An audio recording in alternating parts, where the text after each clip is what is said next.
أعوذ بالله من الشيطان الرجيم. بسم الله الرحمن الرحيم.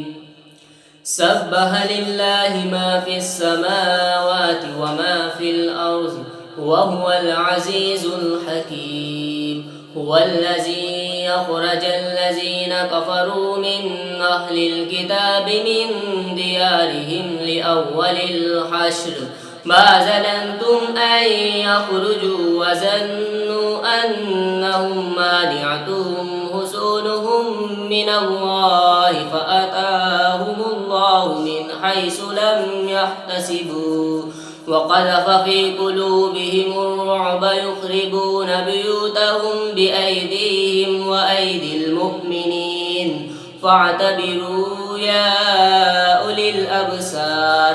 ولولا أن كتب الله عليهم الجلاء لعذبهم في الدنيا ولهم في الآخرة عذاب النار. ذلك بأنهم شاقوا الله ورسوله ومن يشاق الله فإن الله شديد العقاب. ما قطعتم من لينة أو تركتموها قائمة على أصولها فبإذن الله وليخزي الفاسقين. وما أفاء الله على رسوله منهم فما أوجفتم عليه من خيل ولا ركاب ولكن الله يسلط رسله على من يشاء والله على كل شيء قدير. ما أفاء الله على رسوله من أهل القرى فلله وللرسول ولذي القربى واليتامى والمساكين وابن السبيل كي لا يكون دولة بين الأغنياء منكم. وما آتاكم الرسول فخذوه وما نهاكم عنه فانتهوا واتقوا الله إن الله شديد العقاب. للفقراء المهاجرين الذين أخرجوا من ديارهم وأموالهم يبتغون فضلا من الله ورضوانا وينصرون الله ورسوله أولئك هم الصادقون. والذين تبوأوا الدار والإيمان من قبلهم يحبون من هاجر إليهم ولا يجدون في صدورهم حاجة مما أوتوا ويؤثرون على أنفسهم ولو كان بهم خصاصة ومن يوق شح نفسه فأولئك هم المفلحون. والذين جاءوا من بعدهم يقولون ربنا اغفر لنا ولإخواننا الذين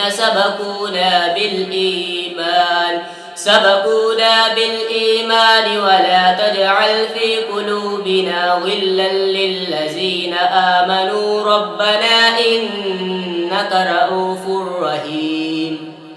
ألم تر إلى الذين نافقوا يقولون لإخوانهم الذين كفروا من أهل الكتاب لئن أخرجتم لنخرجن معكم ولا نطيع فيكم أحدا أبدا وإن قتلتم لننصرنكم والله يشهد إنهم لكاذبون.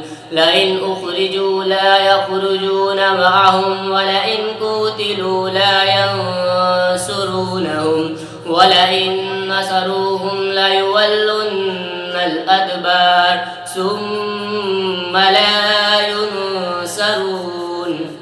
لأنتم أشد رهبة في صدورهم من الله ذلك بأنهم قوم لا يفقهون. لا يقاتلونكم جميعا إلا في قرى محصنة أو من وراء جدر بأسهم بينهم شديد تحسبهم جميعا وقلوبهم شتى ذلك بأنهم قوم لا يعقلون كمثل الذين من قبلهم قريبا ذاقوا وبال أمرهم ولهم عذاب أليم كمثل الشيطان إذ قال للإنسان اكفر فلما كفر قال إني بريء منك إني أخاف الله رب العالمين فكان عاقبتهما أنهما في النار خالدين فيها ذلك جزاء الظالمين يا أيها الذين آمنوا اتقوا الله ولتنظر نفس ما قدمت لغد واتقوا الله إن الله خبير بما تعملون ولا تكونوا كالذين نسوا الله فأنساهم أنفسهم أولئك هم الفاسقون لا يستوي أصحاب النار وأصحاب الجنة أصحاب الجنة هم الفائزون لو أنزلنا هذا القرآن على جبل لرأيته خاشعا متصدعا من خشية الله وتلك الأمثال نضربها للناس لعلهم يتفكرون هو الله الذي لا إله إلا هو عالم الغيب والشهادة هو الرحمن الرحيم هو الله الذي لا إله إلا هو الملك القدوس السلام المؤمن المهيمن العزيز الجبار المتكبر سبحان الله عما يشركون هو الله الخالق البارئ المصور له الأسماء الحسنى يسبح له ما في السماوات والأرض وهو العزيز الحكيم